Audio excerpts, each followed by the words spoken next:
So go to go. So everybody, I'm Joseph Robert Malone. This is Life Guided by Intuition. Thank you all for being here. Really excited to share something that I've been playing around with it and now really looking into and living it as much as I can, as I'll get into as I go forward here. So first, I just wanted to start with just a disclaimer that I've heard other people say in their groups or in their events. So I'm not a guru. I don't have all the answers. In fact, I have just learning as I go along every single day, breath by breath by breath. And still integrating my ego. That was something that I talked about in the last fire pit that I'm going to touch upon before we get into intuition, because I know not everybody was there, and it's integral to really get that part before we get into the intuition part. But we're all human, so I'm stepping into my power and truth every single day more and more, and that means my ego is coming up more and more as well. So it's one of those where it's just a moment-to-moment surrender process. But here to serve you all today and grow this community and myself in the process. So as we go forward here, I'm going to give some moments to share, Q&A, that kind of stuff. So share liberally so we can all really concretize this and grow. So one of the things that I love to do nowadays is really bring up my reservations. This is really important to acknowledge before I go into something, and I'm just highlighting it to all of you because if you don't, then your unconscious beliefs can go unchecked, your ego can go unchecked, and as I've seen, and I'm sure you've all seen, it can take over because the ego, as I'll get into, it's a lovely part of us that's kept us safe and for human survival, but it's not where you want to create from. So it's really great to acknowledge your reservations. So for me, it was, how do I concretize this into one freaking presentation? I wanted it to be perfect. I'm like, what if I mess up? I don't have my notes in my hand. I was just doing this via audio. So now I'm kind of looking at everybody and that kind of stuff. Just looking at Rami right now, he's smiling. But it's one of those where, and a great one was Marco. Marco had a great presentation on accountability, and he had some notes, and he had a little presentation to go with it. So my ego's coming up and going, oh, where's mine? Are you supposed to have that? Blah, blah, blah. But the reality of it is this true? Is this a reflection of reality? If I mess up, does it really mean anything? No. And honestly, there's going to be points I missed. I wrote down a bunch of stuff. Actually, when I first got into this idea that I wanted to do this, I'm like, oh man, what am I going to do? And then all the downloads started coming. So I have a bunch of stuff written down, but it's like, I'm not going to be able to cover all this. There's plenty of time within Crusadia to clarify this and rehash it and go into it again and again and again. So just wanted to get my reservations out of the way. So once I do reservations, then I touch upon intentions. Before I come into this event and whatnot, I always set intentions. It puts yourself under tension, and then once you're under tension, you're able to really create from that space. Because it's a premise, but it's at this point to me, it's really a law of reality. Tension seeks resolution. It's really important to know this, guys, because tension is always present when you're going for something. Anything, it's like if you're exercising, I want to do it without any tension. Guess what? You're just standing. Even standing is tension. It's like it's always really present. So, I was obviously a little nervous coming into this, right? But I knew that that's going to be a big deal for me to create with. Like if I'm not nervous before I do something, that's when I know there's an issue. That's when I know, okay, what's coming up here. So when you get nervous and you got the butterflies, you can look back on your life and go, yeah, that is absolutely the moments in my life that were some of the biggest and best. So as creators, we go towards tension because people have, different definitions of what tension is. A lot of people misconstrue it with stress. No, stress is just tension over long term. Did I say that right? Yeah, tension over long term. Yeah, it's really this powerful tool to create this tension.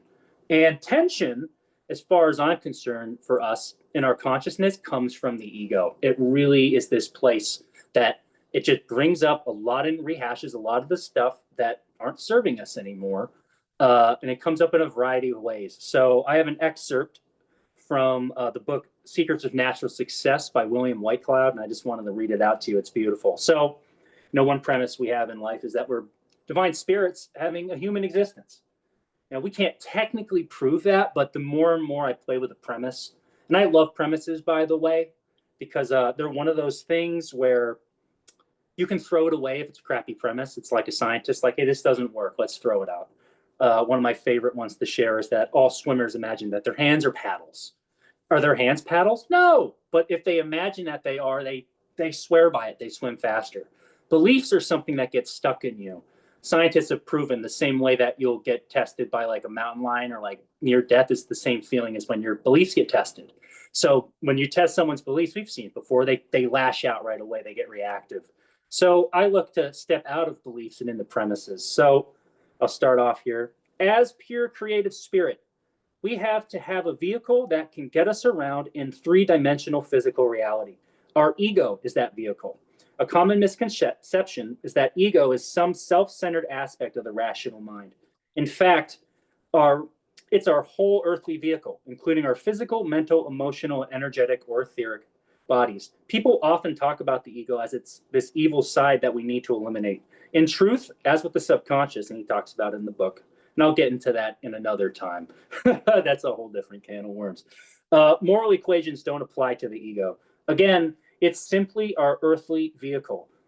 The day we get rid of this is the day that we leave this fair planet. One of the ego's functions is to serve as the vehicle of our orientation. Not only is it responsible for containing us here, it's also responsible for navigating us through life's journey. As such, the ego is dedicated to the assumption that there is a way things are here on planet Earth, definitively and absolutely. It is driven to resolve a central tension to answer a singular question. How is it? The answer to that question is more important to the ego than anything else. If it were given the choice between knowing how it is and having air to breathe, the ego would choose knowing how it is. Once it concludes how it is, the ego becomes fixed in that assumption. That's because without consistency of knowledge, there's no solid orientation. So basically, what he's saying there is that your ego is your earthly body. It's your vehicle. And the one that gets people so in the reactive state when I bring it up to them is that their thoughts, their feelings, their rational mind, all of that, guys, is ego. Because it's not this bad thing. It's not this big like jerk thing. It's just pretty much your earthly body. And anytime that you're going for something, the ego will come up. You wake up in the morning, your ego's engaged. You brush your teeth, ego's engaged. It's asking how it is. It just wants to know. And it's always going to come up. And it wants to serve you in creating what you want to create. But what it really does through your thoughts, through your feelings, through your rational mind, it's giving you these tips on like, hey, why don't we fix ourselves first? Then we can have what we want, which is just, if we're pure creative spirit, that's bold. We can actually go straight for what we want if we're able to tap into the subconscious and send the proper messages. I'm getting the download to talk about this. It's one of those I wish I had somebody to share it with. But there's this exercise called the unbending arm exercise. And what you do, it's a martial arts technique, is you bring someone up, and usually you pick like the weakest, fragilest person, like an old lady or a kid. And basically you take their arm like this. Hold on, let me make sure I'm doing this right. Here we go. You take their arm like this and you tell them, hey, this freaking iPad wants to keep following me. It's very weird. You say, hey, I'm going to bend your arm. You can't stop me. Go. And then you bend it, and you're able to bend it because it's in a weird position. So then what you do is you say, hey, forget all of that. Forget all of that. Now I want you to imagine that your arm's a ray gun, and shooting out of your fingertips is this undeniable white light that just keeps shooting at the same position, like somewhere in the room. And no matter what I do, that arm is not going to move. And guess what happens? That little old lady or that little kid, unless you're Rami, you can still bend it anyways. It's going to like tighten up and clench to a way that you can't bend it, which is pretty amazing. It's like they went from being able to bend it pretty easily to not being able to bend it. And why is that? It's because your subconscious mind receives messages, and whatever it receives, it creates for you, no matter what. So that's why you got to know what your messages are. And for most people, vast majority, it's your unconscious messages. I'm not worthy. I'm not good enough. I don't belong. These are just some that come up that I'm throwing out there. I'm absolutely gonna do a talk on this, the limiting beliefs, because it's absolutely crucial. Today, we're not going to touch them because I don't want to throw too much at you guys. But yeah, this is what the ego does. And it's absolutely crucial to know what messages you're getting so you can step into what you really want to create. Because here's really what you want to do. Because as I said, and as William said in this book, you don't want to throw your ego out. You don't want to kick it to the curb. Because guess what happens? Your ego gets more power because the subconscious sees you seeing that and going, oh, what are they really putting the power towards? It's like somebody who keeps saying the same positive affirmation in the mirror and goes, oh, I'm pretty, I'm pretty, I'm pretty, I'm pretty. And they say it 1,000 times, but the subconscious is really looking at that and going, if somebody was pretty, they wouldn't have to do that. So they just keep reflecting back to you that you're not. So it's one of those, you really want to know what's going up in your conscious. So yeah, I just wanted to get that out of the way. I wanted to touch upon that just so we could understand that before we get into intuition, because you're not going to be able to tap into intuition if you're still stuck in your ego. You're still stuck by that earthly orientation. Not that it's a bad thing, right? It's still this thing that we use to create with. It creates tension within us. It creates this discrepancy within us. Like, I'm here. This is what I'm getting my current reality. Like, maybe you want this car so bad and you've always wanted it, but it's like you're down here and you don't have the money for it, or you don't have, maybe you got your license revoked. I don't know. But your ego will do things like say, oh, you got to fill in the incompleteness about yourself before you can have it. Whereas if you start stepping into intuition, you're going to start getting really obvious action steps and downloads to just go step by step by step. Now I can go get it without even, like, basically neutralizing the ego and stepping it right out of it. So yeah, that's what I wanted to cover as far as ego goes. I figured we could start here with shares or questions just for a couple minutes. Then we'll move on to our lovely intuition part. So anybody can just jump in, chime in, throw the hand up, whatever you want to do.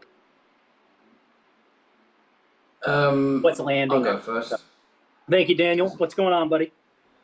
You're right. Yeah, good to see your face in your Saturday Night Fever hair going on. My lovely pull-up book. That thing's great. No, your hair. Oh yeah, man. It's have mind of its own. It always did. Anyway, yeah. When you were talking, I was writing stuff down. So it's quite profound. Well, it's been profound for, I would say, 43 years of my life, really. But it just reminded me to go back, because when your ego, you do wake up in the mornings, like you say, like your subconscious is trying to check in, your ego is trying to check in, and like you said, if I get it wrong, or a bit asked to face, you said that when your ego kicks in, it kind of goes, okay, let's fix ourselves first, and you went, no, instead, why don't we just go and create what we want? No, go what we want and create it. Yes. And I think that's still something where maybe I'm back to oversimplifying my question a bit more, but sometimes I have that inner, like when I get up, I'm like, oh, it's another day, I've got to train today, I'm going to do this, even those things I want to do, but it's that kind of like, thing that we all get from time to time, nearly every day with me. But I still do it. I still go and do the thing when we do it, and then as I get momentum, you go, everything's all right, life's going to be all right, that's all right, I did my training, I've been to work, whatever it is, right?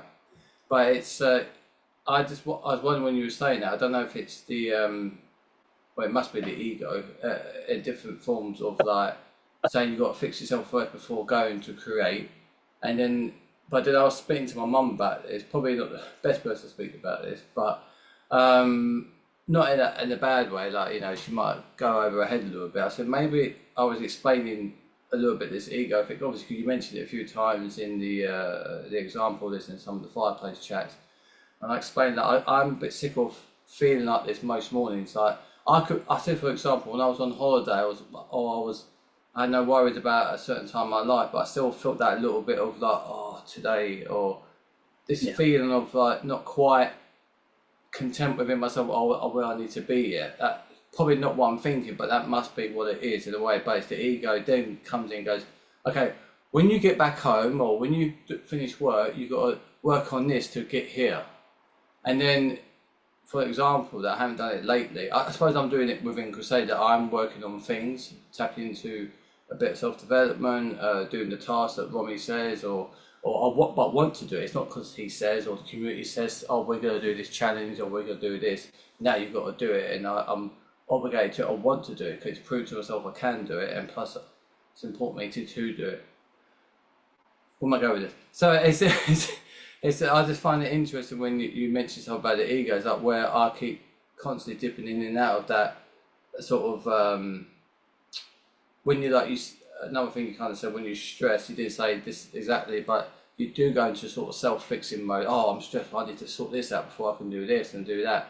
So that's how I've been basically. When a question's more like I'm just sharing. That's how I've been feeling battling between those two different stages. Sort of like, okay, I want this, so let's go and create that or work on this.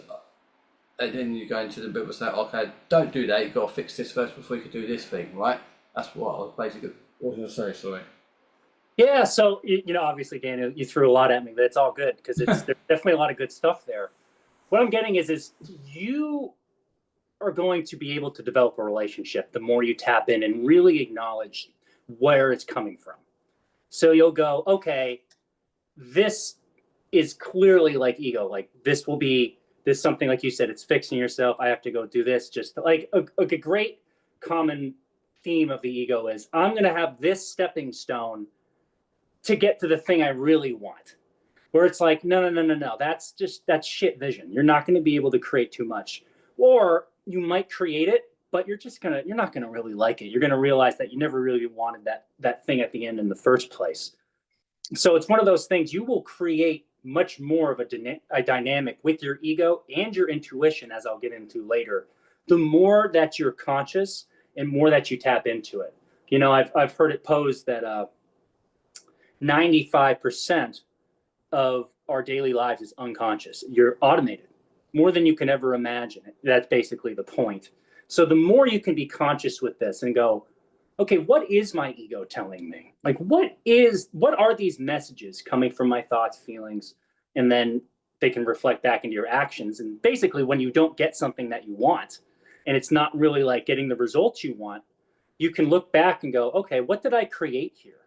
It's what Marco was talking about with accountability. You are the creator of your own life. You're co-creating this whole existence with everybody. We can go as woo-woo as we want with that, but it's absolutely something where you step in and that's why I step into my reservations. I step into what's really coming up, because if I don't, yeah, the ego is going to take control of that wheel. And it's kind of like that. It's just one example. It's kind of like your 5-year-old self. It's going to careen off. You'll know based off of the choices you're making. Like if you're really clear on what choices you really want to make, like I want like this family life, and I want this body, and I want this, and this, and you're really you're really certain on those things. It's going to be crystal clear what is true for you the more you work with it, and your ego is probably going to be the one who's like, hey, you can probably take the day off, or hey, that whole bag of Cheez-Its or whole thing of Oreos is looking pretty good right now. You'll start to pay attention. Paul Chek, one of my favorite teachers in this planet, he calls it naming your dragon. It's like you'll start to see your ego and go, yes, like that's my my worth dragon, or my I don't belong dragon. And I just know that that's where I'm coming from in this certain moment, because it is a moment to moment thing. Every single thing you go for, your ego will be engaged, and it's up to you in the power of will to step out of that and into the higher vibration. Maybe we have infinite vibrations. I don't know. Humans don't need to know that. But like for a simplified term for today, you have your lower vibration and expression and your higher. And both of them are ever present at the same time. They're almost like flip side of a coin, right? And every single moment you get a choice. Do I want to go for my lower expression or my higher? And your thoughts, feelings, rational mind, that's just one way that your ego expresses it, or multiple ways, but you get what I'm saying. So thanks for the share, Daniel. Anyone else have any questions before we move on here? Or shares, anything that's coming up, anything landing with you?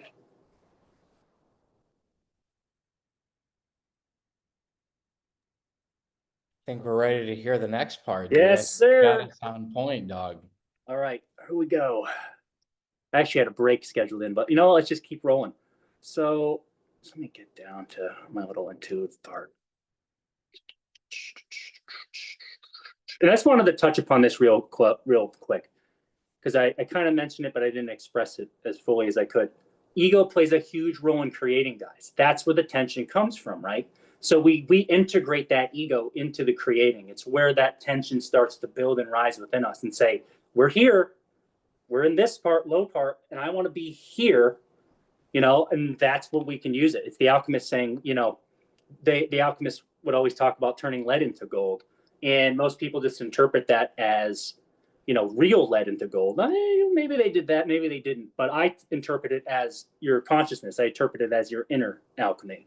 So it's like you take the lead within you and turn it into gold. You can't have gold without the lead. So you love the lead. So it's a very beautiful thing. So let's step into intuition. So once again, this is a topic that we can't just, glaze over and graze over, whichever one that is, in one discussion, right? It's going to be something that we touch upon today. It's going to be a nice primer for what's going on for us. And then as we go along here in Crusadia, it's going to be part of my service here is to serve people and stepping into this space so we can create the best outcomes, because intuition is absolutely the space you want to create. Now, as I said before, people get all hot and bothered when I say the mind and the rational mind is ego, because they'll go, like, they've been living their whole lives in that. Is everything I made invalid? Like, what are you talking about? No, it's a powerful, powerful tool to use. It's like a computer. But are you the computer? Like, if I took away Rami's computer, could he still exist and still create beautiful things? Yes, absolutely you could, because he's the divine spirit having a human existence. But that's what the mind is. It's really this tool that we use. But if it's in control of you, it's going to be something that's going to run you off the cliff or trying to complete yourself and fix yourself. It's not what you want. But there's plenty of people that created really cool things with the mind. No doubt about it. It's just I would say those people could have created even higher. They could have created even bigger, better things if they stepped into intuition. And I want to make it clear, we all have. We oscillate. We go back in and out of it. Like flow state to me is very much an example of intuition. It's not something that's like, it's not something that's lost upon us. It's a part of human existence. It's just something that it's like, it's faint. It's very muzzled right now. I don't see it playing out as much as it probably was in the past.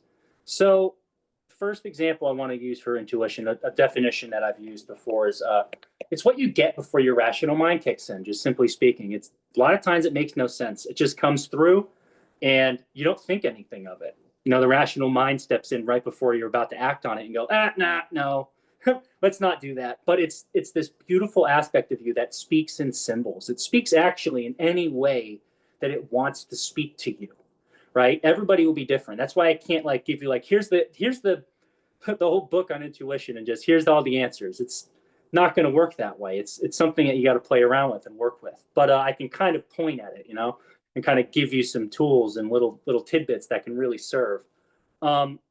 So Joe Dispenza is one of the great brain researchers of this day. I haven't gotten too much into his work, but he's definitely very, very intelligent dude who's using brain intuition and blending them. And he mentioned that, all human beings are working within a conscious level of 2000 bits of information, give or take. Like any given moment, we're in a 2000 bit range. Whereas in any given moment, there's 400 billion bits or more. A limitless space is really what's behind that veil of the 2000. So how many people are living out there? Almost everybody is living out there in that 2000 bits and going, everyone's in this life with me. This is what everyone's life is. It's no, everyone has their own 2000 bits, so to speak. And tapping into intuition is really stepping out of that 2000 bits and getting stuff that's in the unknown. You want to let go of the need to know. That's really a great little moniker for this.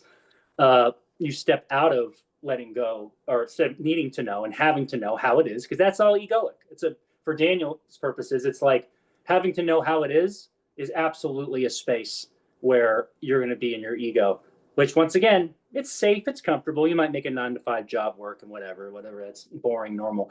We're not boring or normal here. You joined Crusadia to be an outlier. That's why you're here. and intuition is absolutely a huge part of this. So this is just like a structure that was used within William Whitecloud, who wrote the Natural Success book.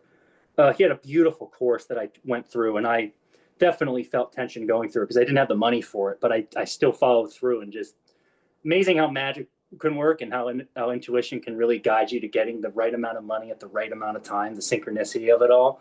It was so true for me. I just had to jump into it. So I'm going to share what he uses as his structure to really get the most out of it. So it's a 3-step process. First, you tap into this, what he calls innocence. And it's one of those things that we're not going to really get too much into today. Once again, it's because he uses a meditation just to like prime it for you, just to like get into the space. And I'll probably do like a innocence meditation reading at some point for the group, just so we can all kind of go through it and experience it and see what it's like. But innocence is an absolutely like childlike nature that's full of wonder, full abashed into the unknown. The Knights of the Round Table, they all had swords, right? That storyline, King Arthur and whatnot, and they were all pretty much after and jealous of Sir Galahad because he had the Sword of Innocence. It's this sword that, the main character of every story has innocence. And then they get wounded and come out of the innocence and come back to it. It's the hero's journey. That's really a big part of it. So it's tapping into your own innocence. And it sounds like a baby thing. But that's your ego making excuses for not wanting to go in. Innocence is a place I definitely tap into, and it's definitely from the heart. And it's definitely true for me to share. It's one of those places, if we can tap into this place where it's not about how it is, it's about just creating for the sake of it. It's this innocence, right? So that's really the first step. The next step, and it's an interesting one, it's just observing the obvious. We get scolded for observing the obvious when we're young. It's just being able to see what is there. The ego is going to make up a whole bunch of storylines about what isn't there, but what you think is there. Once again, it's like filling in the incompleteness. Maybe you're having a conversation with someone and they trigger you. So now your stories are coming up about them and you're not really in the obvious. You're kind of just in your shit. So basically it's like little Johnny says, he'll be like, oh, why does grandma smell funny? And then he gets slapped across the face and you're like, don't say that, Johnny. He's in his rude face, but he's telling something obvious. So it's something that you really want to tap in and go, what's obvious about what I'm trying to create, or what's obvious about this current reality? You step into what is actually right in front of you, like point blank, no matter what. Once again, we did exercises in this in the courses, and he would say, you know what? Like the most obvious thing that you do with somebody if you're reading them or like stepping into this exercise is maybe their shirt's green. And then you just kind of go along with it, right? And you just see what goes, and it ties into this last step. And this one gets people really in their shit. You make it up. You just make it up. You don't have to go with these common structures or these commonalities in life. You make up what you want to create. And it's not technically like making it up. You're not just coming out of making nothing out of nothing. It's really, you're tapping into that limitless space and you're just pulling from that and making up and going along with it. So there's this great story about this guy named Lag Doge. I don't know if anybody knows who this is. I didn't. But he invented the fire escape, which I figured was something that was not, or something that's been around for centuries or even like hundreds of years. This is actually something that was created in the last 100 years. Basically, the story goes is Wag Doge was a fire jumper. And what he did was, so he was able to save himself by this raging fire because they were on this cliff, like him and his crew, and the fire raged so fast that they all knew they were going to die. So most of them got into fight or flight, I should say, started running up the hill. No chance they're going to make it. They're going to die. Like the fire's too fast. There's just no way. And Wag Doge is yelling to his crew, like, stop, like you're going to die. But there's no way they're going to stop, right? Like, why? What else are they going to do? That's what their ego's telling them. There's no way that there's no other way to do this. But Wag Doge says, you know what? I'm going to die anyway. So he stops and he steps into this place of unknowing and just was like, what can we do here? What can we do? What can I do? And he realizes what if I burned all of the fire around me? Or, I mean, the grass, I mean, sorry. All the grass surrounding me. So the fire went around me. And he's like, it's a eureka moment, right? So the tension's building, right? So he does that. And he still gets like terrible burns and smoke inhalation issues. But he lives because he was the only one that stopped, negated his ego, and said, I'm just going to make it up and go with what's there. And that was the obvious thing at the time. So he was able to step out of this space of ego, which is just go run. There's no other way. Because the ego, the ego is, I didn't share this before, it's a survivor. That's why we've lasted as humanity. It's a very important tool and aspect of us, right? The ego keeps us in survival, but it's not where you want to create. It's not a creative space. It's more of, if you're literally getting, well, I'll use this example of a rose garden. Human beings have this cataloging function within their mind and the ego that says, once I've seen something, I've been there, done that, so I don't have to relearn it again. It's like if you had to go and relearn how to drive every single time you step behind the wheel, it would just be so annoying.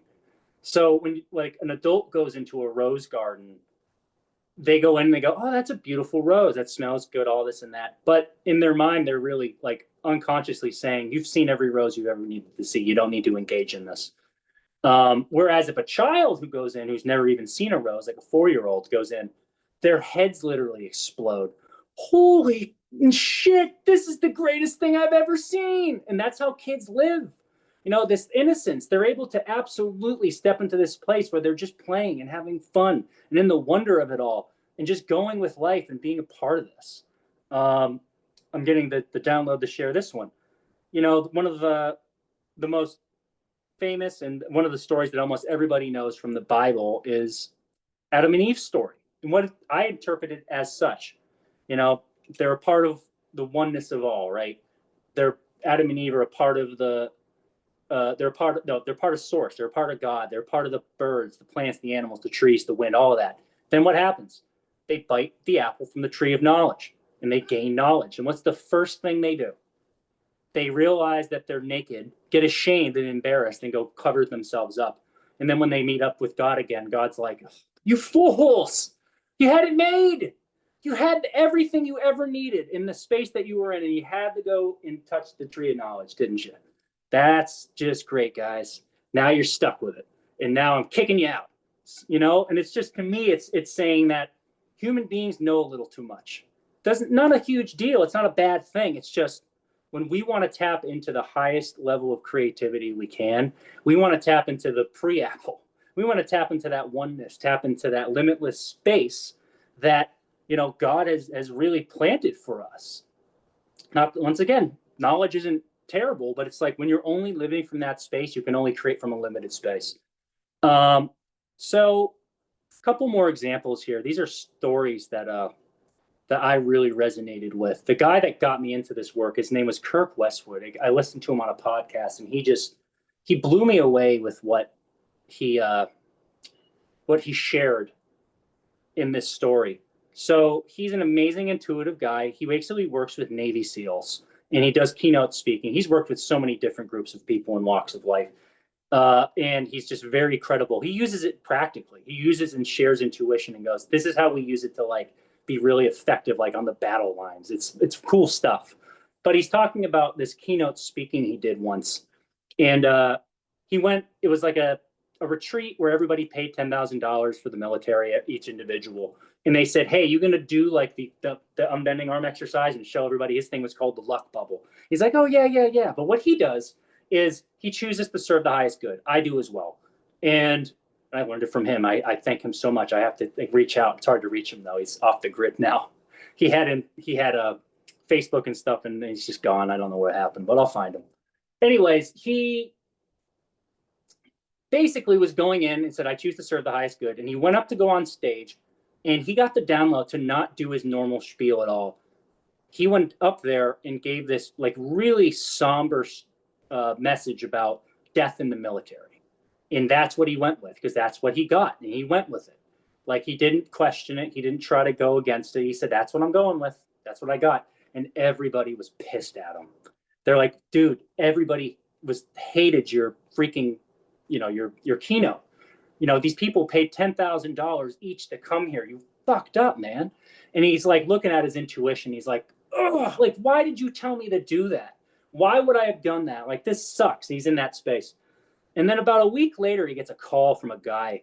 And the guy's like, hey, man, I just wanted to let you know that you saved my life, because I went to that event and retreat to go blow my brains out, to like prove it to my, like push a big middle finger to my family and stuff, because I didn't want to be in the military. But they made me go to your keynote speaking, and what you said saved my life. And then he goes, okay, that's why I had to do it. And once he shared that with the people, they're like, okay, fine. But next time, make sure to do your normal routine. He's like, I don't know. I'll tap in and serve the highest good instead. It's just, this is intuition to me. It's like it's like you tap in, like I'll tap in and be like, what's true for me to do today? And I'll be like, go for a walk. So I go for a walk, and guess what? You like fall off a cliff and you break your arm, and you're like, what the why did I do that? Like, this sucks. Why did I want to go do that? Like, why did you tell me to do that? And then you go to the hospital bed, and there's your soulmate, or the guy that you're supposed to build the $100 million company with. Like, you don't ask questions. It's not going to be the most prettiest thing either. It's truth. You step into this place where you're able to really step into truth. And if you live this way, it's living like a tightrope, right? William calls it living on the razor's edge, right? You want to live on the razor's edge, guys. You don't want to be safe. You don't want to be in the confines of the ego. You really want to create from this space. And it's a beautiful place to live. It's so beautiful. So, the last thing I really want to share. Well, I'll share this first. So here's like an exercise you can do, that's kind of out of anything I've talked about yet. Once again, it's Paul Chek serving us. One way to really develop a great relationship with your intuition is just tap in and ask questions that are neutral questions. They aren't polarized. They aren't trying to get something. It's more like, hey, what color socks should I wear? And whatever way that intuition talks to you, it'll talk purple, red, blue, whatever. Could be symbols. Could be like, you'll hear like purple rain come on the next, like if you're listening to the radio. Who knows? You just let it be. You just tap in and just let it go and let it fly. And like for me, it'll there's certain ways, but one way is I'll definitely get like a sound like purple, but it doesn't sound like anything. It's weird, but it's just what I go with. So you just build this relationship with that part of yourself, and just keep going in. Because like I said, your intuition probably won't be telling you to eat the whole package of Oreos. You can start to see which one is which. But as you keep using this and stepping up in the higher structures, look, your ego will just get stronger and stronger. The more you climb, the more you're gonna get your ego into it. It's like as you get stronger, it gets stronger. So you want to keep checking in every single day. And then pretty much last thing I want to touch upon here, it's, well, how do I do it then? How do I live by intuition? And look, it's very vulnerable, but I'll share it because it's a surrender. Because intuition, if you live this way and living life guided by intuition, it's surrendering. It's stepping out of the control of your mind and into the wonder of life and into the wonder of your true nature and purpose. So this is something I've oscillated on and been inconsistent with, and boy, did I see some gnarly results when I didn't do it. And then when I tapped back in, it was great, but it was one of those where the ego gets control and says, nah, like it's not working, and you're putting the power in the wrong thing. Let's go back to living small. Okay, like, I was living in low structures. So one thing I've coined is I've coined it as body of truth. So what I first of all, what's true to share is that I've worked on my body and my health in a way that's allowing me to be an instrument of intuition, divine source to run through.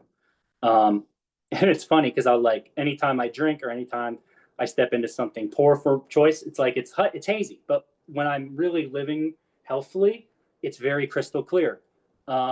My body has this beautiful attunement. So I can ask myself questions like, I'm Joseph Robert Malone in this lifetime. My head shakes, yes. And people will think this is nuts, right? I'm not Joseph Robert Malone this lifetime. It's like, it just does it on its own kinetically. The example I'll share here is back in 2012, 2013 range. I dated a psychic medium, and she was beautiful and a lot older, and I learned a lot. It was great. But then I dumped her because I'm like, I'm gonna go date younger women. You know, I'm gonna go do this thing, go back into the real life, whatever. Basically, that was spitting in the face of my truth, and I gained 100 pounds that I had already lost, and got really depressed. And because I was spitting in the face of what was true for me. But I wanted to share this because we did this thing as a medium called table tipping. What it is like you got like a 3-pronged coffee table, and a medium puts their hands on the table, and other people do, and you put your energy in, and spirits come through. And to the naked eye and to a rational mind, it's like that doesn't work. It's like they're just moving it on their own. But I was stronger then than I am now, probably because I was doing bench press. I was doing 225, 15 to 20 times. Average NFL linebacker. You know how it is. Nothing too shabby, but it was definitely like I'm a strong guy. I can tell you from absolute experience that table ain't moving with me. I'm moving. It was like a freaking carnival ride. Boom, boom, boom, boom. I'm like, holy shit, there's something coming through here. And there was this guy in the balcony who was, the heckler, right? There's always got to be that heckler. And he's like, it's bull. I guess they're just making it up. And I'm like, well, the medium, like in the middle of it, goes like, Carl, whatever his name was. He's like, yeah, what? Your mom's coming through. And he's like, yeah, what'd she say? She's saying, don't go through with that house. Don't buy that house you were going to buy. Like, don't sell it. Like, don't go forward with the deal. And his face like turned pale like a ghost. He's like, I haven't told anybody that. He's like, yeah, well, let's not do that then, shall we? It's just one of those I wanted to share just to be like, hey, it's true for me. And even though I'm sure there's people and they're like, I know. But one of the things I'll do is I actually use a pendulum as well. I'm Joseph Robert Malone in this lifetime. So that's yes. I was born a woman in this lifetime. Hell no. I was born by a guy, I should say. And I just use that for visual. I totally have this beautiful truth flowing through me, and I live it. And it's not sunshine and roses. It's actually truth. So I wanted to share this really, it's not a crazy story, but it was one that I learned a lot from. So Wednesday, I'm talking with my buddy at work, and I'm talking about how I don't eat pork. I'm not a big fan of pork. It's full of parasites. And this is all rational mind, by the way, as I've come to know. It's full of parasites. Pigs are as smart as dogs. So it's one of those, I'm like, it's just not true for me to eat. I never feel that good when I eat it. So I usually just avoid it. So I'm finished up what I was doing Wednesday. I can't remember what I was doing before. I had a great day. And I just got real hungry, and I tapped in. I'm like, okay, what's true for me to do? Is it true for me to cook my own dinner tonight? Because I love cooking my own dinner. It's all organic. I set intention of love. When you order out, it tastes good, but I don't know who's cooking it. I don't know what the ingredients are. But it told me that night to order out. And I'm like, okay, well, I just ordered out last night, but I'm going with it. Like, I'm not going to question this. So I went through, it's like, is it DoorDash? Yeah. Is it this place? No. Is it this place? No. Is it this place? Yep. Is this barbecue place? So my mind kicks in. It's like, oh, well, I'm going to get this chicken dish I always get. They give me a ton of barbecue chicken with this beautiful rice, and I'm really excited for that. Am I getting that? Well, it turns out that actually wasn't even on the menu anymore. They didn't even have it on the app. And I'm like, okay, I guess I'm getting the $37 combo plate that I don't really want to buy, but I'll buy it because it had I like the chicken more than the brisket, because obviously I'm getting the brisket, right? Wrong, not getting the brisket. I'm getting a no on that. And I'm like, okay, like we're getting some of the turkey sausage, right? Yeah.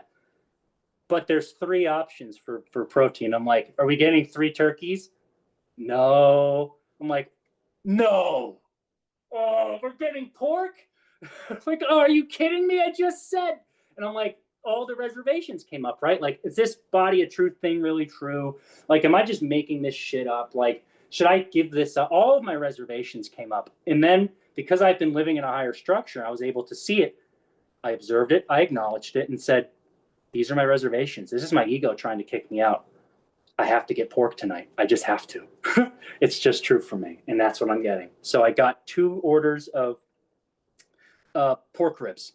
And I got to tell you, boy, was it just not that great. You're thinking like, oh yeah, intuition's telling me to get this pork rib, and it's probably the best I've ever had in my life. No, it wasn't that good. So I'm like sitting afterwards and I'm like, it was just kind of dry and average. Like, why did you tell me to go that way? Like, what was the whole point of that? And that's when some of the downloads come in, right? I just want to pull. Yeah. So it was, the first thing I did was I asked an obvious question back to intuition. Was the pork optimal? Nah, it was not optimal. So I'm like, how can something be optimal but not true? Well, truth doesn't have to be optimal. It's truth. And we go for truth when it comes to intuition. We go for truth.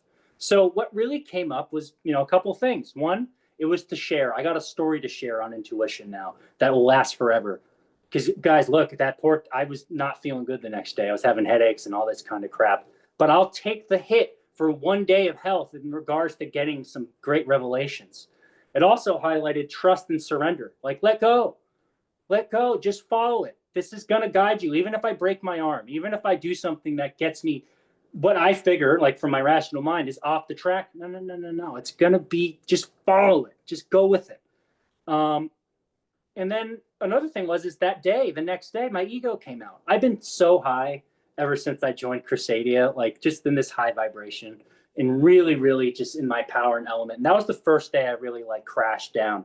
And typically in the past, I'd make meanings about it. I'd make all of this crap about it. And that stuff just doesn't serve you. You create more beliefs and it just reinforces the belief, because the thing with beliefs is you have one, and then because you're focused on it, you're going to basically see it outside of your reality, which reinforces it and affirms it, which just starts the cycle all over again.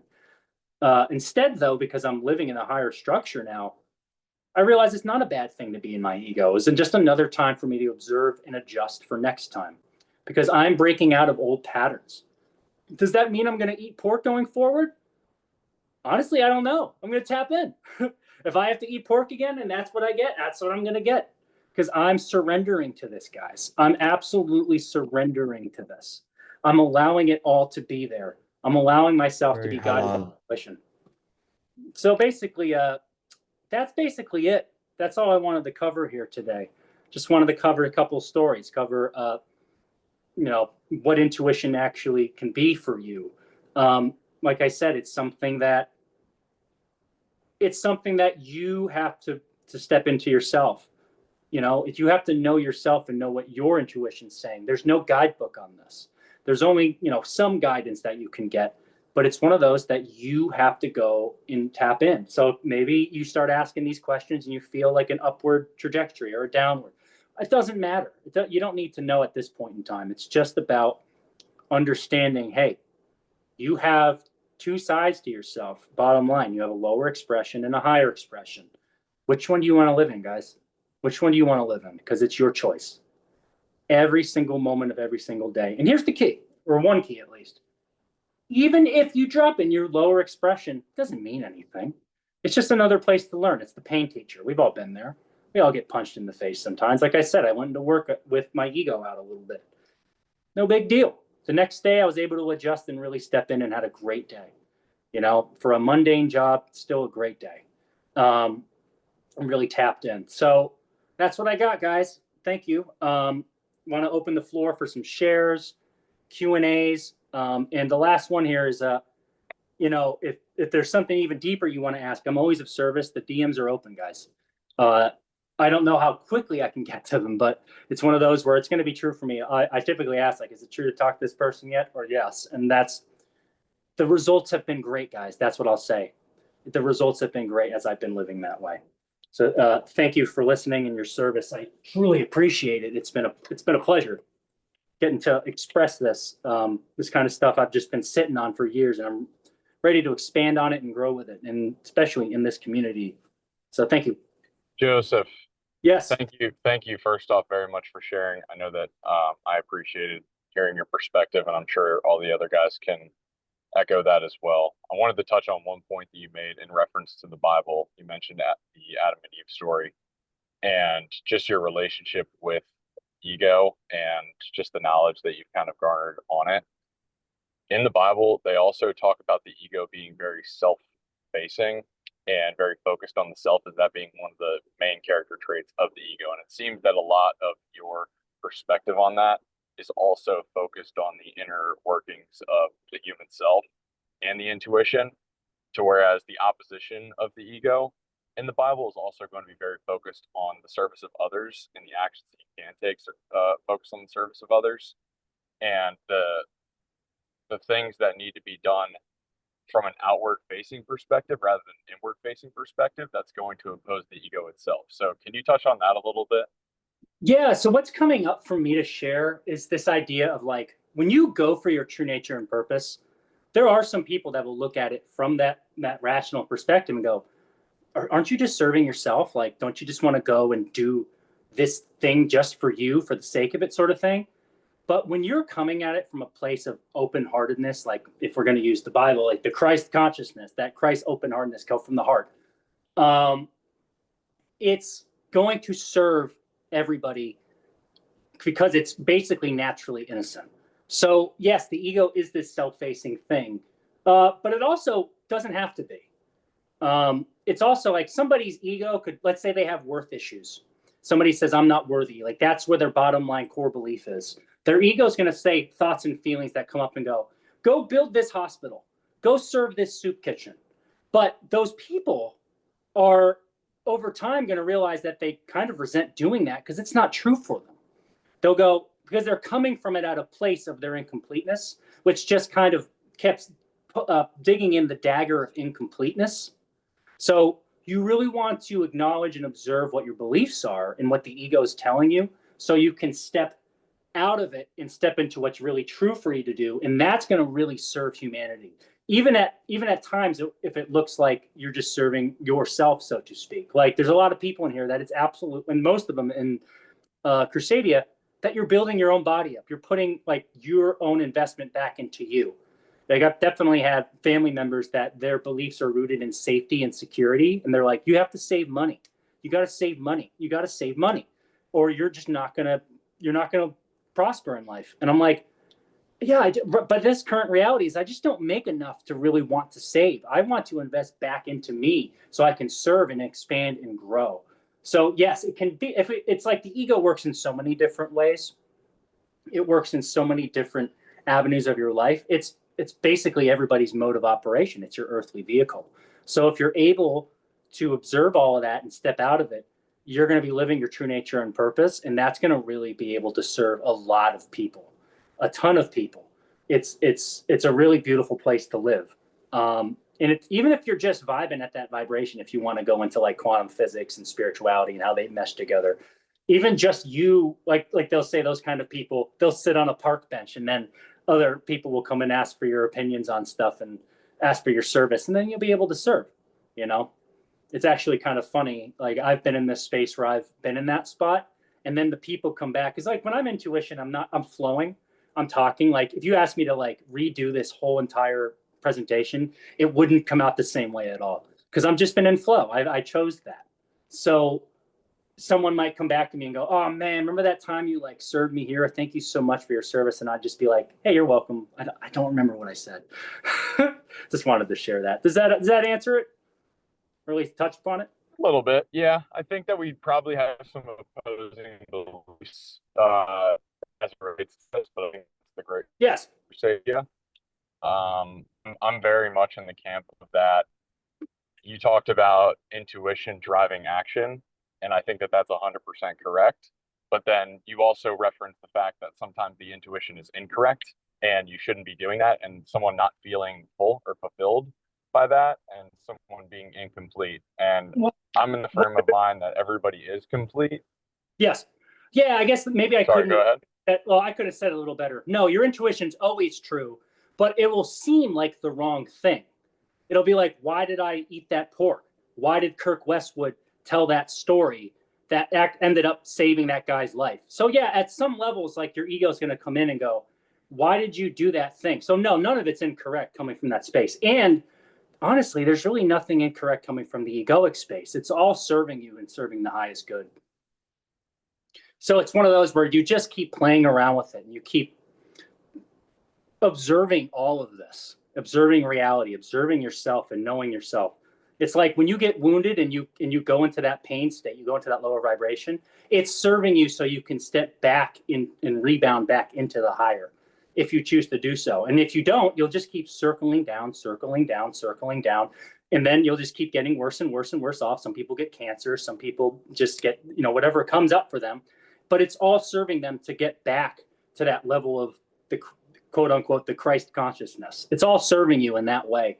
And honestly, if people could step into that space more, they would heal faster. They would step into a space that could really serve them. But sometimes it's like, hey, you had to go through the cancer so you could learn about cancer and serve others with it. An example I like to use is like you'll have two different people and you cut both of their arms off. One of them is a tennis player and you cut off their dominant arm.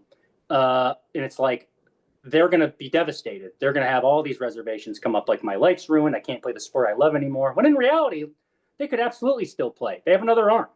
Or they could play with their legs. Maybe they become the first tennis player on the pro circuit to play with their legs. I don't know. And then the other person is Mother Teresa. She's going to be in a vibration that says, I lost my arm. This is, God's intention. So I can cut my arm off or my arm got cut off and now I can serve more people with it.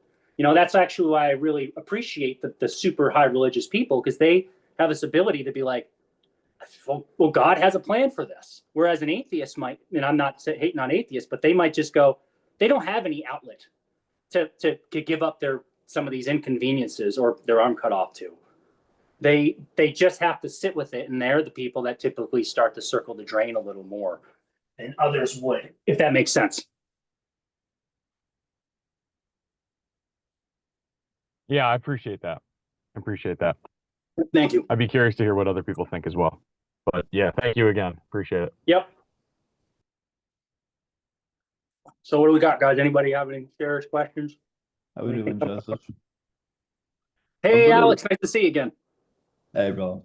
I've got a question. You brought your pendulum out before. Do you always use that, or have you learnt to go within?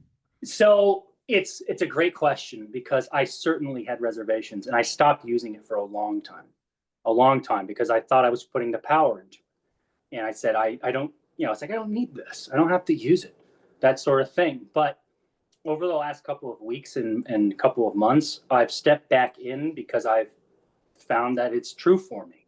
It's kind of like an old friend. A premise of mine is, past lives. It's certainly one of those things that you can start to play around with and go observe it and see results from it. There's certainly people that are very adept at doing past life regressions and stuff. So if anybody's stepping into that space going, oh, that's not true, it's just bullshit woo-woo stuff. Well, who's talking there? Is it your lower or higher? So to me, it's an old friend, and it's something that serves myself and can serve others in seeing an aspect of reality that they might not have seen. So to answer your question, I have learned to go within, but it is something that I will step into because let's be real, like the aspect of me doing this, like the head nod part, the ego can come through. The ego is going to try to mimic the intuition as much as it can to get you back on track to its agenda. Because the egoic agenda is ones that keep you safe. The ego looks at your intuition and goes, that's going to get you killed.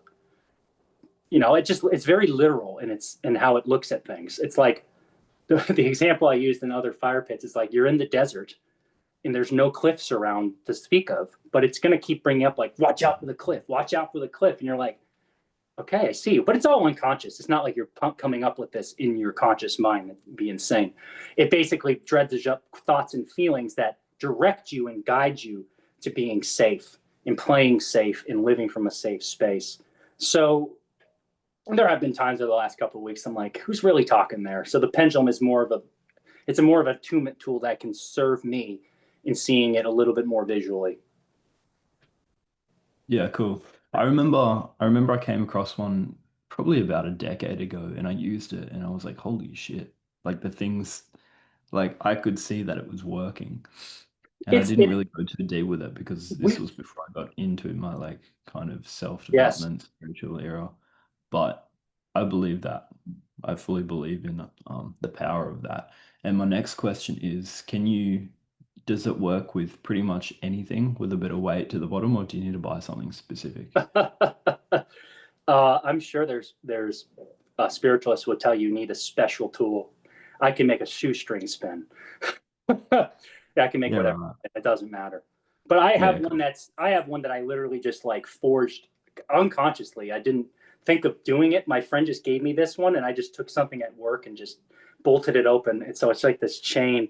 And this is lapis lazuli, which is actually what I claim to learn as a stone of truth. So it was very true for me. It was very synchronistic, and I had no idea. I was sleepwalking at that time, guys. So I made it, and it works. And I'll tell you, like, when I'm really in that spiritual attunement, it's spinning. Like it really goes. And I just allow it to go, and it's fun. I enjoy it. So yeah, great question, Alex. I'm glad you asked that one. awesome. Sweet. Thanks for sharing and thanks for this presentation, by the way. It's been really interesting Yes, thank you. and helpful. Thanks, man. Yeah, it's one of those. I'm not here to convince anybody. I'm here to serve. It's in fact anybody who's like, I don't know. Well, I'm here. Hold that tension, hold that tension, because you might start seeing more of this stuff play out in your life. Because I have a premise once again: divine timing. Everybody's in here is supposed to be here and supposed to hear this, whether you believe it or not. Because as we had posed, beliefs are what? They come from the ego. That's where they come from. They're coming from that space. Let go of the need to know. And then, like, one thing I'll share with somebody who's really, really in their shit on something, I'll be like they're really against not just this, but anything that's coming up for me that's true to share. I'll be like, just spend 1 minute in a space where you're stepping out of your belief if this isn't true. Because it's not going to kill you. The ego just tells you you're going to die if you step out of your beliefs. Just for 1 minute. It's that whole kind of like that idea. Oh, I can share this one. Let me share this first. Here's a good little example of how the ego would work in a given moment, because it's just true to share. Let's say you have a choice that you want to have a super fit body and you want to use like Crusadia's principles, and that's really true for you. It's going to be really easy to go to the gym, right? That's going to be, we all see Barbod doing Barbod. I keep saying Barbod. It's this egoic thing. It keeps coming up for me. But Barbod will go to the gym at 4:30 in the morning. He just keeps freaking jumping into it. And he had a great post where he was like, the reservations kept coming up at every step. You wake up, you're doing really good. How about we sleep in a little today? Maybe we skip the gym. You acknowledge, you observe, and you step out and keep moving on with your day to get to the gym. You put your clothes on, you put on your sweatsuit, whatever you're going to wear. We could go sit on the couch. Pretty good, pretty comfy there. Once again, you're doing really good. You've worked out the last, 4 or 5 days in a row. How about you take this day off? You keep moving on. You keep stepping into your truth of going to the gym and getting that fit body. You're driving in your car. You're actually driving to the gym. Hey, that new coffee shop just opened. Maybe there's a cute girl there. The ego will try to entice you. It's really a great trigger and sign that the ego is up and engaged. Like, it's going to try to entice you with this, and this. Therefore, do this. It's like, well, okay. We could go there, but I'm going to keep going to the effing gym because that's my freaking choice. Because that's what I want. And then you get through 90% of the workout. What happens again? The ego steps in. Hey, you've worked out pretty hard today. You've done pretty good. Maybe we should quit right now and go to that coffee place now. Maybe we go sit on the couch. And you just smile and smile again and go, no, I'm going to keep going with it. That's the obvious that I'm talking about. That's what I'm talking about when I'm saying go into the obvious. Go into what's really true for you, and you're going to create so many amazing things. The ego is just going to step in every step of the way and try to deter you, because it just wants to keep you from reaching your dreams, because it just figures it's not going to be serving you in safety and security. But if you're going to go for the things you want in life, and it's not as literal as you want it to be, you got to die for it. You got to be willing to die for it. Go off for that. And then you're going to be able to walk that tightrope. Go talk to that girl you never wanted to talk to or didn't think you could. Go do that thing you never thought you could do. You're going to be able to create your own life in the way that you truly want to create it. And the ego is going to be along for the ride on the passenger seat every step of the way. So don't expect it to get any easier. It's just going to keep getting more and more tense. But as I said at the beginning, tension seeks resolution. It's a powerful structure in this reality. So hang with tension, be with tension, understand that tension is a beautiful thing that we create with. You just can't get the big muscles, for example, without tension. It's just obvious. So yeah, that's what I wanted to share there. Josie, just a quick one. Yep. I've got a crystal as well, and I don't think I've ever used it correctly. It's a brown one. Oh, hang on a minute. Oh, if I get closer, there you go. It's got my. I think it's called Tiger's Eye. I can't. I'm not sure. I I can't don't. I remember. have to say, I'm not too well versed. I just know that I do the one I have. But anyways, Okay. We need Oh, maybe cow. I say I get a chain and spin that. Hopefully, I can use it. But if it's not the right crystal, it won't work. well, Daniel, I'll be brutally honest. You're in the how. You're in the how. You're in the process. It's like doesn't Yeah, that's matter. true. Just do it. Just create it. If it's true, just go out and do it. You know, there's a great example of in another book William wrote where the guy's learning golf through this method, and at the end of the chapter, he's like, "What? You taught me how to really hit a golf ball." And I can share this. It's like so many people in life are focused on the conditions they need to, you know, get to, or that have to be fulfilled before they can get what they want. Right? It's like, oh, if I want to hit a good golf shot, I got to have my knees right, my ankles right, my hips right, all this stuff right. And you're not wrong. The ego's not wrong. But what is golf about? It's about getting the ball in the hole. That guy would be focused on the swing and then getting everything right to get a good golf swing. You're not going to hit a very good golf shot, or at least you're just not going to be as good as you can do. Whereas if you focus on the end result of that, your natural ability will take over and you will be able to hit a good golf shot. Now, I don't have natural ability in golf, so I'd probably just like beat it for the first like couple hundred times. But somebody that is good at golf, they could use that and apply it. But at the end of that chapter, he's like, well, how do I slice it though? How do I do this specific thing? And the guy who's teaching him is like, dude, the same rules apply. You just step into the end result. So step out of that how and go like, oh, should I do it this way? Should I do it that way? You can just step into what's true. I'm getting it's true for you to create that and forge that. It's like you'll get, like I said, you could use a shoestring, you could use your cat's tail, whatever works. It's whatever works. Cool, thanks. Yeah, you're welcome.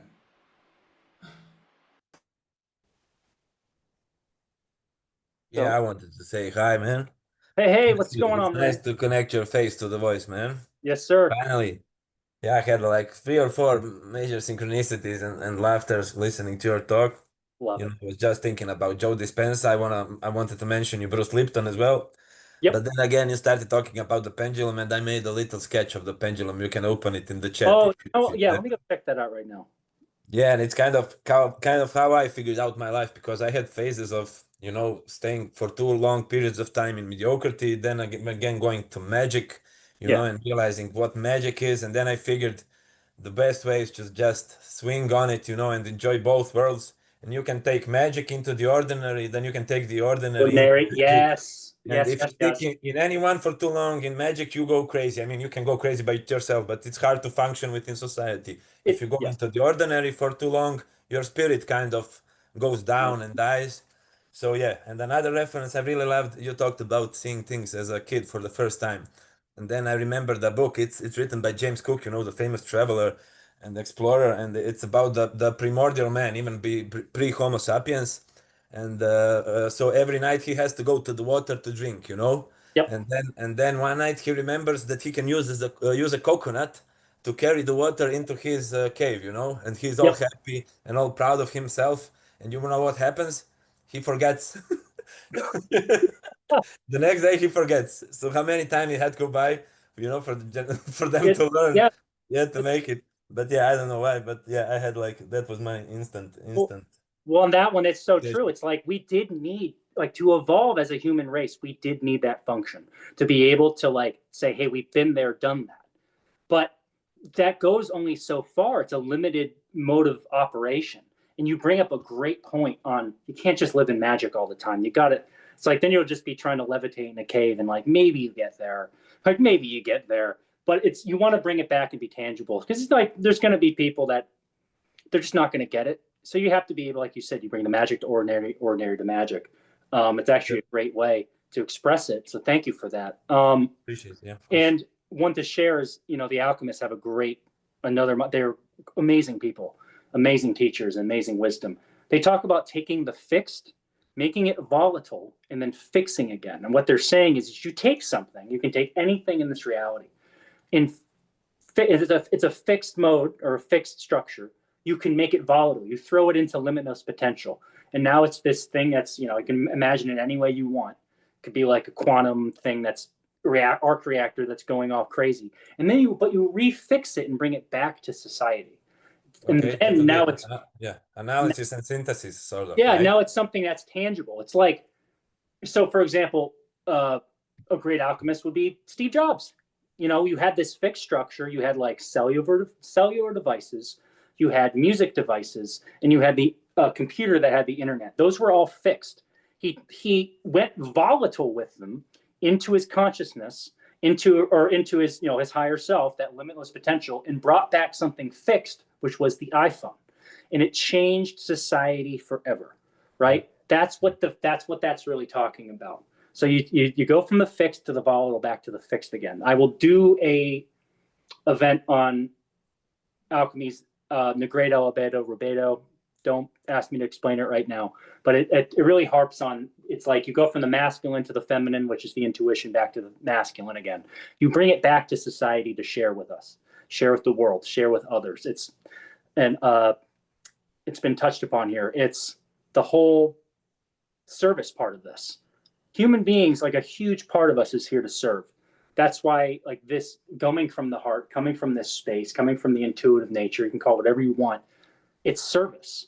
It's service to yourself, which is service to others. You fill up your cup and it fills up all the other cups. You bring out something that's so genius, because everybody comes here.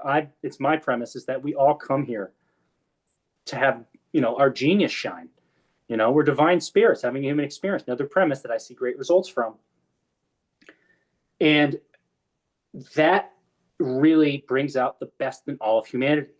But as you can see, like right now, we're in a space where a lot of people are divided. A lot of people are living from the mind really has firm grip on collective society and that egoic part of us. And it's getting ugly. But as we posed before, that ugly part's going to help us rebound and get up to a really great space.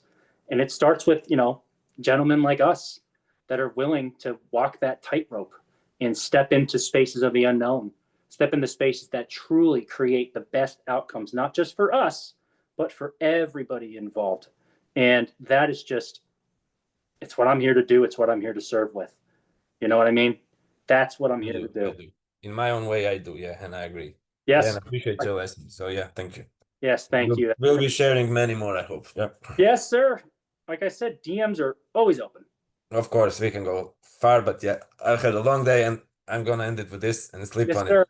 Yeah, we're gonna cut it soon here, guys. So anybody got last shares, last just last closing comments, anything? I'll quickly just chime in, and I Yes, just want to sir. say, like, super resonant, as usual, of course. But Yes, sir. Hey, my man. yeah, and so something popped into my mind. It's like through this, I've been also living this life led by intuition for a while now, and there's this thing that's bothering me about like what is me, like what is my free will? Because a lot of times it's something like, as you mentioned, it's something I don't like. Like even joining this Crusadia, I was like, this is so sketch, bro. This guy wants to start a country, and I'm like, why am I paying? It's like my mind could not compute why I wanted to do this so bad, but it's like there was no reason. I was just like, the authenticity's there. There's some variables here that I'm not really getting in the top of my mind, but I knew this was the right decision. And I'm like, worst case, I just burned $50. Like it doesn't matter, right? And then I have to push myself to it. But then later, it's like even in like workplace, it's like there's some decisions where it's just like investors, you got to turn them away or something like that. And it's like, am I even making the right move? Like, what is my free will? Like, if someone asks me, like, how do you keep yourself accountable or something like that? I really have no way of saying, like, hey, this is like like, obviously you experience the consequence of decisions, but I feel like there's like a lack of like free will. But yeah, I don't know. I'm just curious to hear your take. It's possible. I've played around with the idea that it's all written. I'm a huge Philadelphia Eagles fan, and Jalen Hurts said that to one of the ex-players. They're like, "Hey man, like you're doing great, and like I can't believe you're going to the championship game and all that. Like, are you going to the Super Bowl?" And he's like, "Dude, it's all written." The book The Alchemist says it as well. It's one of those. It's like it's one of those that humans don't have to go that far. Like we don't have to step into metaphysics that level where it's like, do we have free will? Do we not? We can actually just step out of all of that and just go for truth. But I just love that you had the same resonance I did when it came to joining. I was like, I'll burn $50, but I just had this nudge. There was just this intuitive nudge, but and as I said before, that intuitive nudge was being met with a resistance of the ego going, don't go that way. Do not go that way. That's wrong. Stop. To which now I'm really, really just in this mode of, hey, I hear you, ego, but the fact that you're telling me not to go that way is making me go that way. We're going to be going that way. I just follow that. I wasn't really using the pendulum right before that, right? It really was like right at this mesh point of when I joined here. So it's opened me up into a space where I've been more vulnerable and more open and more receptive to this than I had been in a long time. So Rami, thank you for that. And it's just one of those, it's just been beautiful. And I got to say this too, and it's absolutely true. Once again, the reservations came up on the community and like, hey, are these guys going to even be like, what are they going to be all about? Are they just going to be all in their shit? Are they all going to be just like, hey, look at me, look at my muscles, look at like, oh, we're just trying to like do that spot? But that I couldn't be farther from the truth. It's absolutely a space where it's these, because look, I've been in the spiritual modality, self-development, all of those groups, and I've said it in other fire pits. It's typically women, and it's typically older women. To have a group of 300 men, and every single time I've jumped into these spaces, fire pits, it's like so receptive. The shares have been amazing. People have been open, vulnerable, honest, powerful, empowering, intuitive, genius even.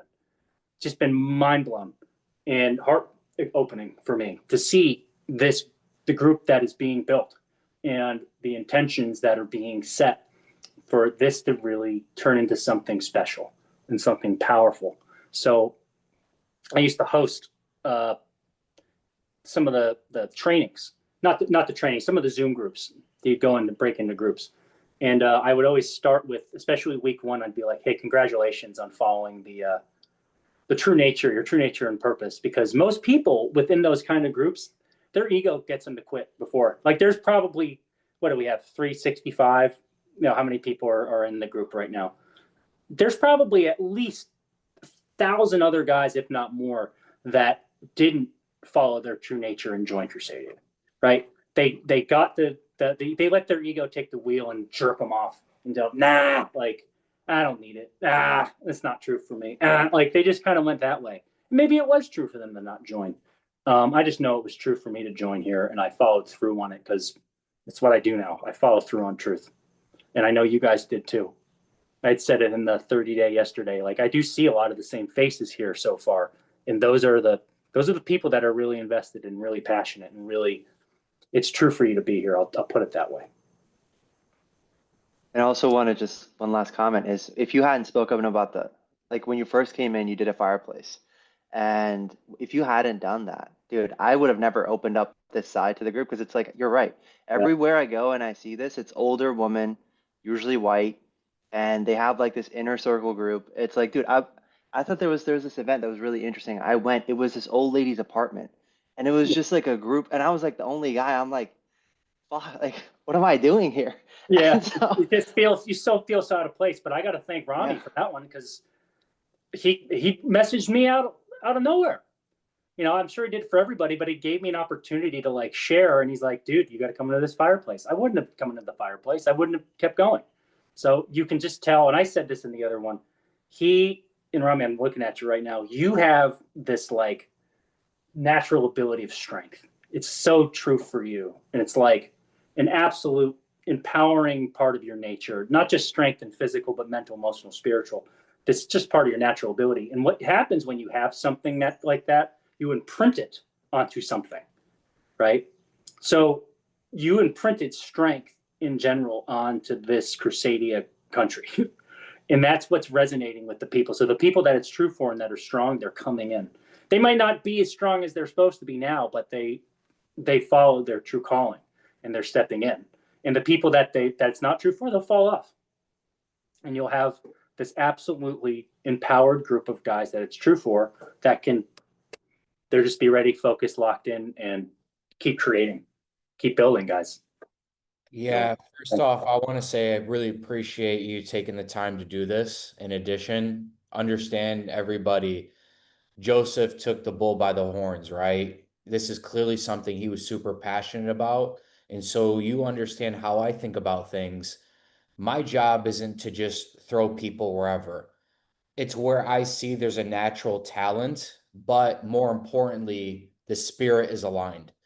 What we're talking about here and what Joseph went through at the end of the day is every single thing he walked you through is basically taking action every possible moment you can, Yeah. even when it doesn't make sense. This is what he's referring to. What's incredible and what I didn't anticipate is the level of talent we have here. Yeah. It is astounding. It is unbelievable. And listen, a part of it for me where Joseph says, I do believe it's written. I'm a man of God. I believe it's all written. But the way I look at it is, and people think, well, if it's all written, then what's the point? It's the opposite. This is the journey. The journey is trying to figure out what proper steps do I need to be taking and what route do I need to go in order to then walk that path properly. Not everyone walks basically the written path. This is my personal assumption on it. But I do believe that God does present you a ton of opportunities that don't make sense in the moment, like you guys starting and deciding to join a digital country. Do you understand how much is on the line for me? For the last 2 years, I've been posting like an absolute madman, right? Like ridiculous force. And I risked my entire reputation on this. I didn't have to. I was doing fine before. I've already kind of explained this for those of you guys that haven't been on calls. I was doing fine before on paper.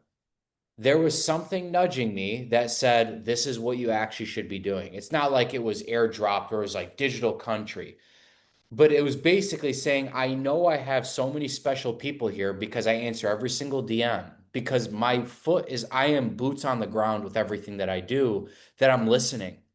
I'm putting myself in a position where I listen to everyone. And then from there, the inputs take care of the outputs. It's like we have way too many special people here talking to me consistently.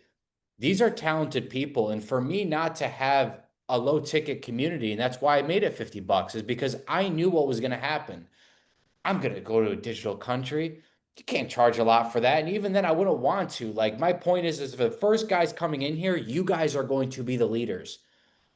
You guys on this call, some of you guys will be stepping up naturally because it's who you are. And the best will rise to the top in terms of being like, hey, he should be leading in this regard. He should be leading in this regard. And another thing I really want to just hammer home, we are all Indians and chiefs in certain regards. This is how it works. If we're trying to all learn how to play piano, I am not your leader. I'm going to be a chief. I'm going to be an Indian. I'm going to be the follower. Hey, bro, listen, you know what you're doing. I do not, which means I sit down, I shut the hell up, and I'm going to listen because that's the person that should be leading. This is how I want you guys to think of it. This is how a proper country should work. This is what nationalism is. It's all for one and one for all, which means it's mission above everything, above me, especially. If I need to move myself out of the way and not be involved in Crusadia, so help me God, I promise you, when I say that, that's how much the mission means to me. This means more to me than anything on earth because I know what's there for us on the other side. What Joseph is basically putting so perfectly, it's walking the path that was meant for you. And guess what, dude? I always say it, lead with your heart and die on your own sword. You don't want to know why I say that? Because it doesn't feel good. Leading with your heart is probably one of the most painful existence on the planet. But that's what it's about. It's about walking a path that you're like, I don't know why, but I know I need to walk this way. And I have plenty of stories to even explain how I arrived at posting content. Story for another day. We'll keep it fun for the fireplace. But none of this shit makes sense. But it's not supposed to. It's just having faith that you know that the proper things will pop up in the moment, and it's your job just to stay present. If you stay present, you're not worrying about future or past. It's just the next move. That's how I do it. I wake up, what is the best thing I can do right now to move this shit forward? That's it. I don't need to worry about anything else. I know that I'm trying to row my boat in that direction, but my job is to row. I don't need to worry about, oh, it's there. Don't worry, it's there. You just keep rowing. Work on your row. You want to get there quicker? Work on your mechanics. Focus on the tiniest of details. Get everybody associated. And that's how you get there. You want to get there quicker? Make your rows a lot better. That's quite literally the game. And it hurts a lot. Believe me, I'm not sitting there being like, yeah, I get amped up every day. A lot of the like, especially software stuff, I'm not a computer guy like that. I'm sitting there, I'm like, this sucks, dude. But you just know you have to do it. Yep. You're compelled to do these things. And to live that kind of life, I promise you at the end, there's literally nothing that it just fills you up. All the energy you're just depleting yourself with and emptying the energy clip is tenfold in your spirit. And the spirit is more powerful than anything on earth. And I mean that. It's the most powerful thing that God has bestowed us with. And however you like to frame it, right?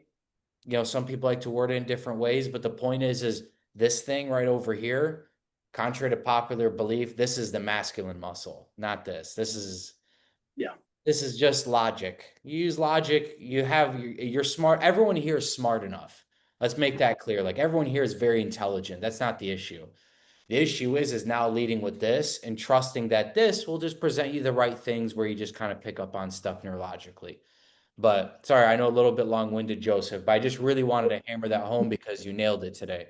Oh, this is why I love you, Rami, because everything you just said was absolutely lockstep.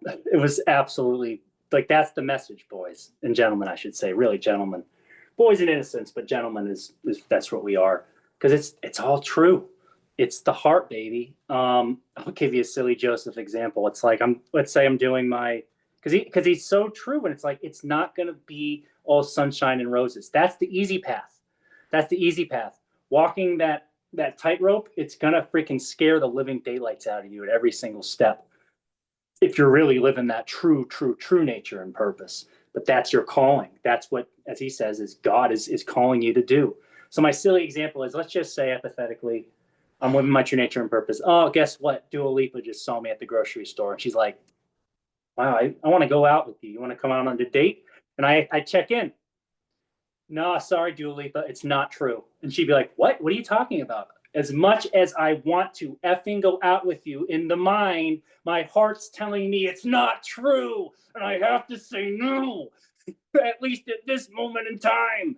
That's, it's just a silly little example. You go for what's true, and your heart's going to guide you on that. It's wild, like I said in the post.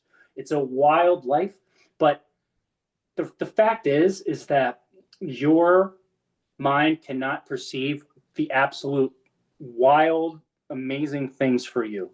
That it's just so limitless out there. It's like it's bigger than the wildest dreams you ever had and beyond. Like I'll set intentions, and I'll send them out like a message in a bottle. I'll send them out now, and they're true intentions, right? I don't like, I set the intention to get like 2 Lamborghinis. I don't need those. It's not true for me. But to set the intention to live the best day of my life every day now and going forward, that was true. And even though there's been days where it's like I have gotten punched in the face, at the end of that day, I'm like, boy, this day was amazing. Like it even though I got punched in the face, it got me to this revelation that boosted me to the next step, to the next thing. And the last one here, and we'll close it off. It was what Rami was touching upon. There's nothing to do, but there's always action to take. So what that means is a lot of people do. They do and do. They do. They chronically do. Chronically too. Oh, I just read that I should go do a 3-day fast. Oh, I just read that I should do keto. I just read that I should read this book. I just got to go get it from this guru. Go whatever. If it's not true for you, you're just chronically doing. It's not going to get you that far. In fact, it could just get you stuck and even more confused on your true nature. But there's always action to take. And what that means is this obvious action. What Rami was saying, you just step to your rowing. You have one job. Stick to your rowing. You have one job, guys.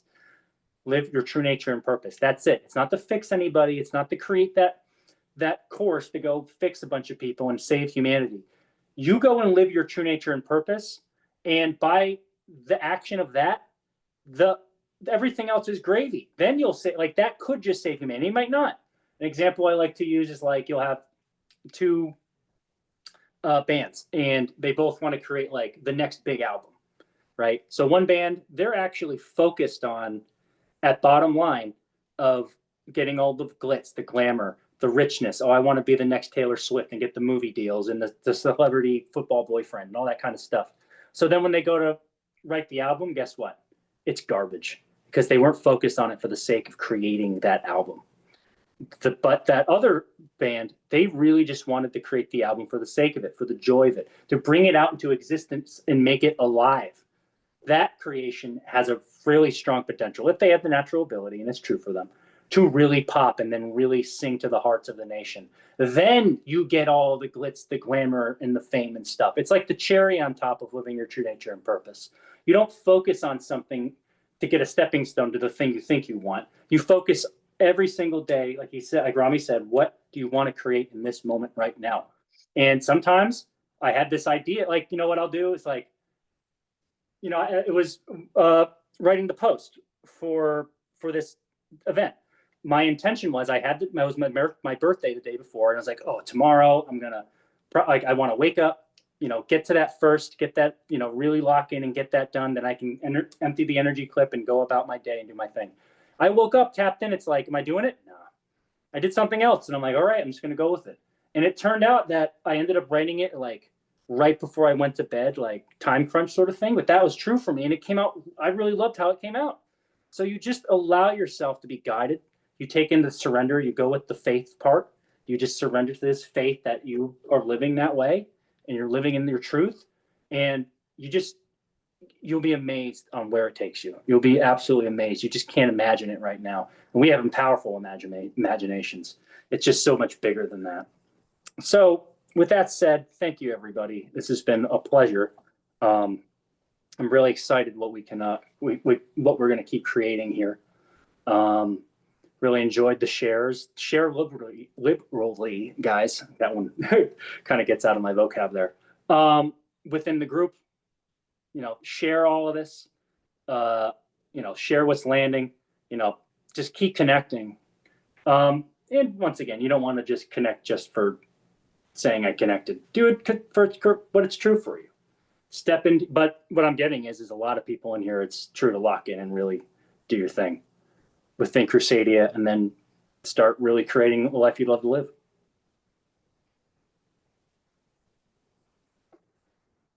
Appreciate you, brother. Hey, Thank you very much. Thank you for everyone hopping on the call as well.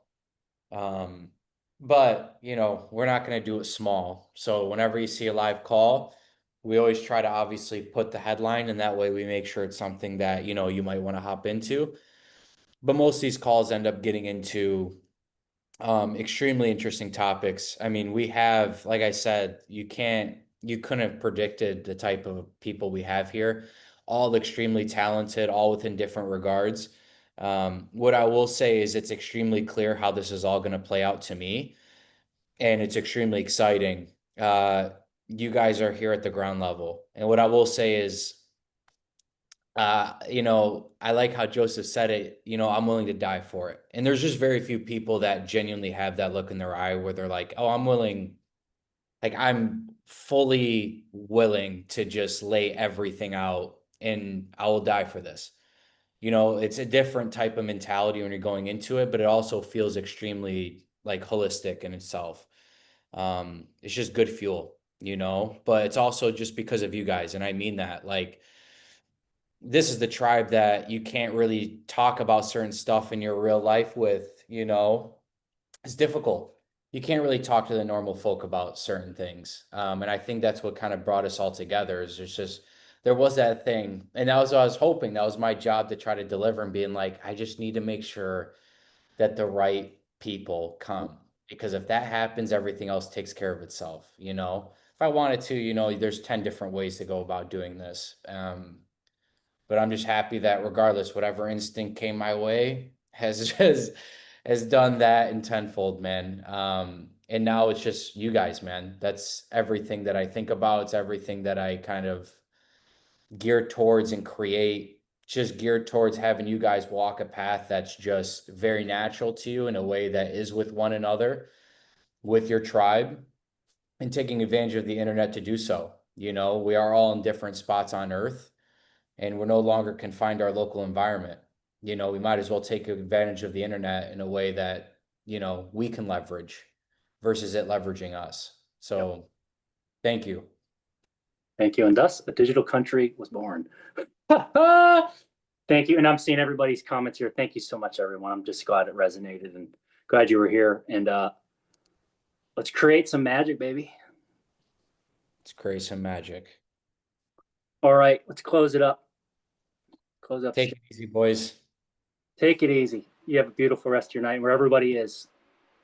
Take it Thank easy, you Mike. so much. Thank you, Joseph. Thank you, Romy.